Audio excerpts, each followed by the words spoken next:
আসসালামু আলাইকুম। আশা করি আপনারা সবাই ভালো আছেন। আলহামদুলিল্লাহ আমরাও ভালো আছি। আমি আজকে মিট্টা মাছের শুটকি রান্না করব। ভালো করে ধুয়ে প্রথমে আমি আগে ভেজে নিয়েছি, ভালো করে ধুয়ে হাত দিয়ে ছিঁড়ে ছিঁড়ে নিয়েছি। এরকম করে পাটা পুতা একটু ছাঁচা দিয়ে নেওয়া যায়। আমি হাত দিয়ে ছিঁড়ে নিয়েছি, গরম পানিতে প্রথমে ভালো করে ধুয়ে নিয়েছি। আর সরষের তেল দিয়ে আমি লইট্টা মাছের শুটকি ভুনা করব। পেঁয়াজ, রসুন, কাঁচামরিচ, স্বাদ মতো লবণ, শুকনো মরিচ গুঁড়ো, হলুদ গুঁড়ো, এইভাবে এগুলো দিয়ে রান্না করব।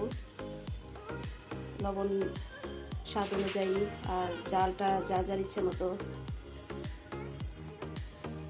এই ফ্রাই প্যানে আমি পেঁয়াজ দিয়ে দিব। প্রথমে সরিষা তেল দিয়ে দিব, পরে পেঁয়াজ দিয়ে দিব।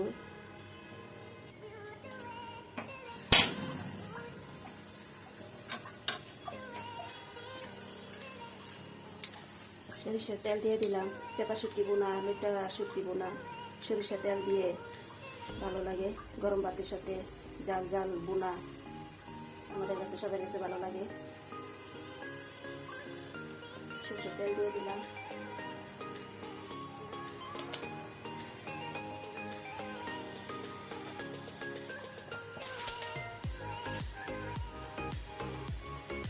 এখন আমি পেঁয়াজ দিয়ে দিব।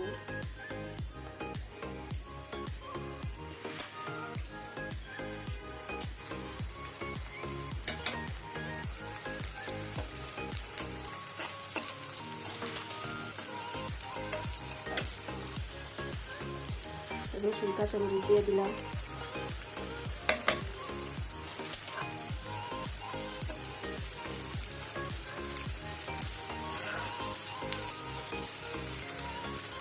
লাল করে ভেজে নিব। পরে মিট্টা মাছের শুটকিটা পেঁয়াজের সাথে একটু ভেজে নিব। পরে হলুদ মরিচ, ধনিয়া গুঁড়ো দিয়ে, হলুদ মরিচের গুঁড়ো এগুলো দিয়ে দিব।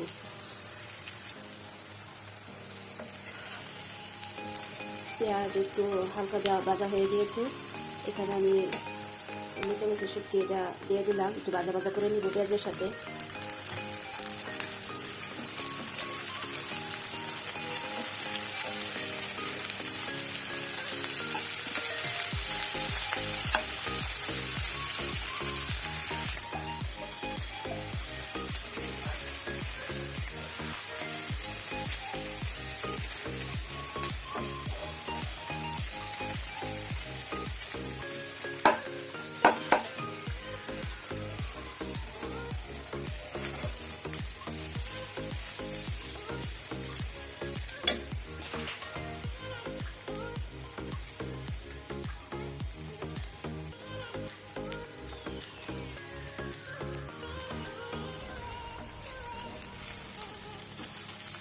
পেঁয়াজের সাথে শুটকিটা ভালো করে ভাজা ভাজা করে নিব।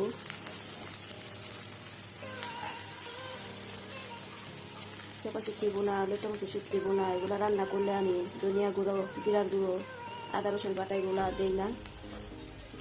এগুলো দিলে মনে হয় ফ্লেভারটা পাওয়া যায় না, আর টেস্ট লাগে না। তাই আমি শুধু হলুদ গুঁড়ো আর মরিচ গুঁড়ো, স্বাদ মতো লবণ, পেঁয়াজ, রসুন, কাঁচামরিচ এগুলো দিয়ে শুটকি রান্না করি।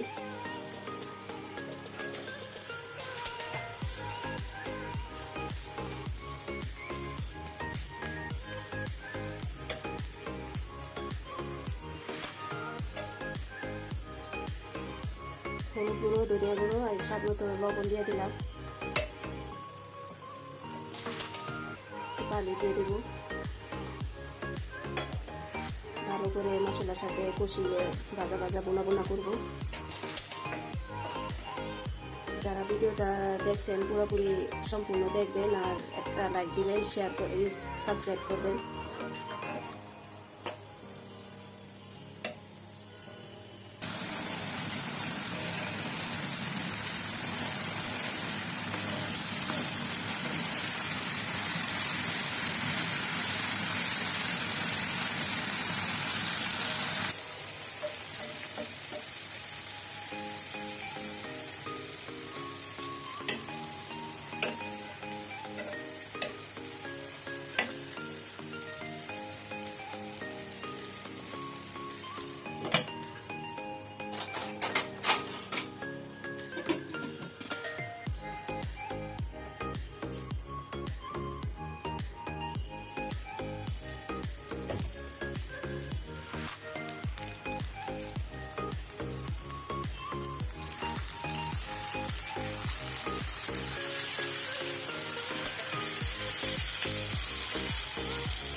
একটা মাছের শুটকি বোনা আমার রান্না হয়ে গিয়েছে। আমি এইভাবেই রান্না করি, গরম ভাতের সাথে সবারই আমাদের কাছে ভালো লাগে খেতে।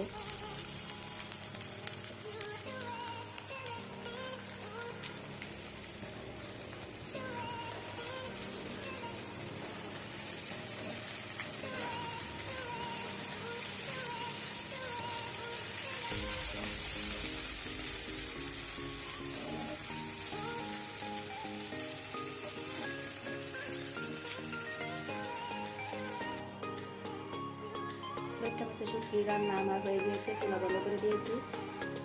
সবাই একটা করে লাইক দিবেন, সাবস্ক্রাইব করবেন, পুরো ভিডিওটা দেখবেন। সবাই আপনারা ভালো থাকবেন, সুস্থ থাকবেন। আসসালামু আলাইকুম।